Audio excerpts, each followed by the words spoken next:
Вхождение Ингушетии в состав Российской Федерации. Этот день знаменует собой начало нового этапа в истории нашей нации, который стал частью великой многонациональной семьи народов России. О событиях того времени сегодня в рамках круглого стола говорят в Общественной палате.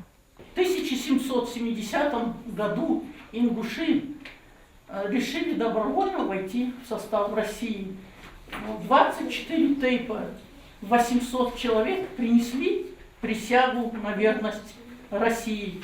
Ингушский народ всегда был известен своей храбростью, гостеприимством и преданностью своим традициям. Вступление в состав России открыло перед нами новые возможности для развития и процветания. Учащиеся Центра образования Магаса подготовили доклады, в которых вспоминают историю того периода. Внутреннее единство ингушского народа всегда было тесно связано с сохранением своей культуры, языков и ценностей. Еще одна важная тема этого собрания – вхождение Крыма в состав России.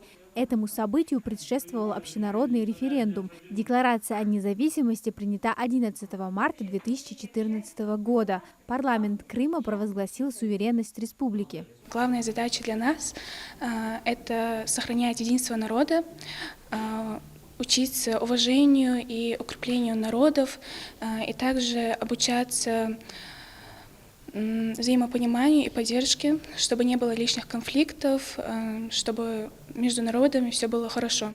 По словам организаторов, знание истории своей страны, своей малой родины – это тот фундамент, на котором строится гражданственность и любовь к Отечеству. Привить детям чувство гордости за свою историю и общее прошлое – цель этого круглого стола. Сегодня у нашей молодежи есть пример, с кого брать.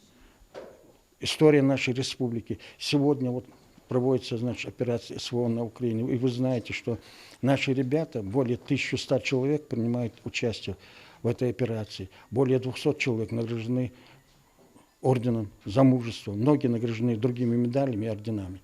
Поэтому это важное значение имеет. Надо нам преемственность поколений, потому что ингуши за эти 2,5 века, как дали клятву служить верой и правдой своему Отечеству, так и служат. И поэтому нам надо молодежь привлекать, показывать им, говорить о тех героических подвигах, которые имеет наш народ. Организаторы выразили уверенность, что подобные мероприятия будут проводиться и в дальнейшем, способствуя формированию патриотических чувств у молодежи. Амина Зязикова, Акрамат Дасхоев, Магас 24.